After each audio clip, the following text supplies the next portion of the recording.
سچا پیار آخر ایک دوسرے کو آپس میں ملا ہی دیتا ہے۔ یہ بھی ایک ایسی ہی کہانی ہے۔ ناصر میرے ماموں کا بیٹا اور اربا خالہ زاد تھی۔ ان دونوں کی منگنی بچپن میں ہو چکی تھی۔ ہم سب کے گھر قریب قریب تھے۔ ناصر اور اربا کا پیار ایک قدرتی بات تھی۔ وہ ایک دوسرے کو بہت چاہتے تھے۔ کہتے ہیں کہ جوڑے آسمانوں پر بنتے ہیں، اور یہ سچ ہی ہے۔ میرے تو کبھی وہم و گمان میں بھی نہ تھا کہ میری شادی ناصر سے ہو جائے گی، جبکہ خاندان کا بچہ بچہ جانتا تھا کہ اس کی شادی اربا سے ہی ہوگی۔ تاہم ایک ایسا واقعہ پیش آیا جس کی وجہ سے دونوں کے والدین میں ناراضگی ہو گئی۔ یہ کوئی کاروباری معاملہ تھا۔ دونوں خاندانوں میں رنجش اتنی بڑھی کہ وہ ایک دوسرے کی جان کے دشمن ہو گئے۔ نتیجتاً ان کی منگنی ٹوٹ گئی۔ خدا ہی جانتا ہے کہ ناصر کے دل پر کیا بیتی، مگر اربا کا حال سب جانتے تھے۔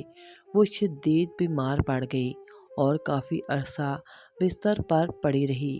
ان دنوں میری امی جان میرے رشتے کے لیے بہت فکر مند تھیں اور میری شادی کسی غیر خاندان میں نہیں کرنا چاہتی تھیں، جبکہ اپنوں میں کوئی مناسب رشتہ موجود نہ تھا۔ جب اربا اور ناصر کی منگنی ختم ہو گئی تو امی جان کو خیال آیا کہ کیوں نہ اپنی بیٹی کا رشتہ اپنے بھتیجے ناصر کو دے دوں۔ اس طرح بائی سے رشتہ مضبوط ہو جائے گا۔ وہ کسی غیر لڑکی کو ناصر کی دلہن بنا کر نہیں لائیں گے اور گھر کی دولت بھی گھر میں رہے گی۔ اس معاملے میں امی نے خالہ یعنی اربا کی ماں کا بھی خیال نہ کیا۔ امی نے ماموں سے بات کی۔ انہوں نے چند دن سوچنے کے بعد اس رشتے پر رضامندی ظاہر کر دی۔ میں عمر میں ناصر سے 7 سال بڑی تھی، اگرچہ دبلی پتلی ہونے کی وجہ سے اس کی ہم عمر لگتی تھی، تاہم حقیقت یہی تھی کہ وہ مجھ سے کافی چھوٹا تھا۔ بیچارہ ناصر یوں تو خاندانی معاملات میں بولنے کی طاقت نہ رکھتا تھا، مگر اس معاملے میں ماں کے آگے بول پڑا کہ لڑکی عمر میں 7 برس بڑی ہے۔ اس پر ممانی برہم ہو کر گویا ہوئیں کہ نادان لڑکی بڑی ہے تو کیا ہوا، سگڑ ہے، اپنے خاندان سے ہے، دیکھی بالی ہے، غیروں میں رشتہ کریں گے تو نہ جانے وہ کیسے لوگ ہوں، کیسے رنگ دکھائیں، ہم مشکل میں پڑ جائیں گے۔ ماں نے ناصر کو سمجھا بجھا کر چپ کرا دیا۔ میں جانتی تھی کہ ناصر بادل نخواستہ یہ شادی کر رہا ہے، مگر میں کیا کر سکتی تھی؟ میں بھی تو مجبور تھی، کچھ بول نہیں سکتی تھی، اور نہ ہی میری اس معاملے میں کوئی چلتی تھی۔ میں ناصر اور اربا کی گہری محبت سے بھی واقف تھی، مگر اس رشتے کے ٹوٹنے میں میرا کوئی دوش نہیں تھا۔ بہرحال میری شادی ناصر سے ہو گئی اور میں بیاہ کر ماموں کے گھر آ گئی۔ ناصر کا رویہ میرے ساتھ سرد مہری والا تھا۔ میری ساس ہر وقت اسے سمجھاتی رہتی تھی اور وہ مجبوراً میرے ساتھ میاں بیوی کا رشتہ نبھا رہا تھا، ورنہ اس کا دل گھر میں نہیں لگتا تھا۔ وہ کسی چیز میں بھی دلچسپی نہیں لیتا تھا۔ میں نے اسے خوش رکھنے کی ہر ممکن کوشش کی، کیونکہ اس کے دکھ سے میں کافی واقف تھی۔ وہ مجھ سے بے رخی برتتا تو بھی میں اف تک نہ کرتی، کوئی شکوہ زبان پر نہ لاتی۔ میں جانتی تھی کہ وہ ایک مجبور انسان ہے۔ مجھے اپنے ماموں کے گھر کھانے پینے یا روپے پیسے کی کوئی تکلیف نہ تھی، سوائے اس کے کہ ناصر کی سرد مہری کبھی کبھار دل آزاری کر دیتی تھی۔ تاہم میں یہی سمجھتی رہی کہ کبھی نہ کبھی وہ اربا کی یاد کو دل سے بلا ہی دے گا، کیونکہ اب وہ اس کی ہو نہیں سکتی تھی۔ میری ساس کا خیال تھا کہ جب بچے ہوں گے تو ناصر کے دل میں میرے لیے محبت پیدا ہو جائے گی۔ سال بعد اللہ نے ہمیں ایک بیٹا دیا۔ سب گھر والے خوش تھے، میرے میکے والے بھی اور سسرال والے بھی۔ ناصر بھی بظاہر خوش نظر آتا تھا، مگر اس کے مزاج میں جو بیزاری زہر کی طرح رچ بس گئی تھی وہ اب بھی باقی تھی۔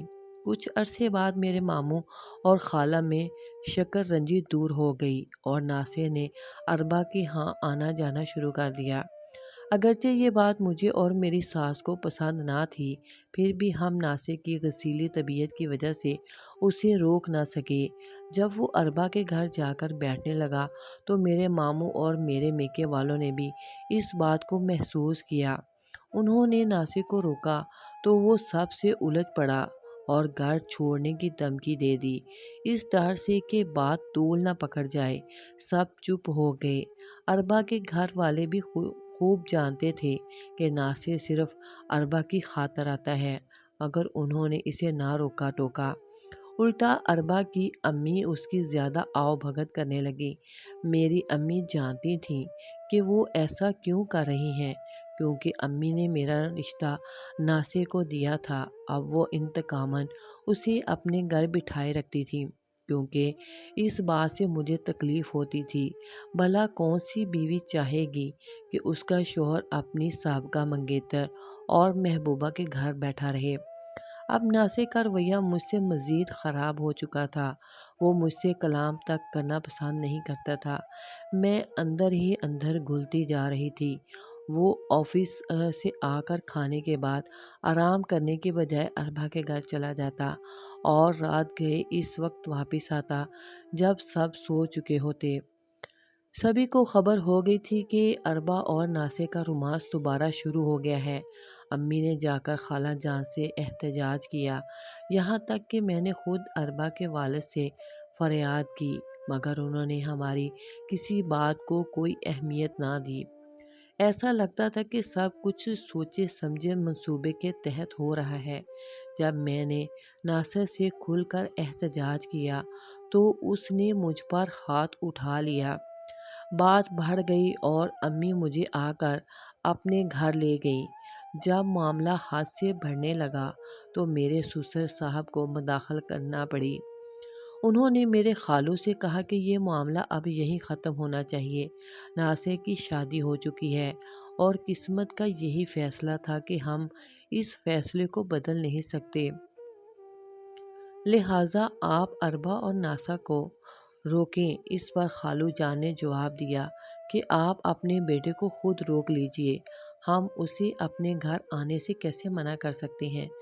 ظاہر ہے ناصر کسی کی سننے والا نہ تھا۔ ہم اسے روکتے بھی تو وہ نہ رکتا، اور یہ بات بڑے خالو جانتے تھے، گویا وہ اب ہماری بے بسی کا تماشا دیکھنا چاہتے تھے۔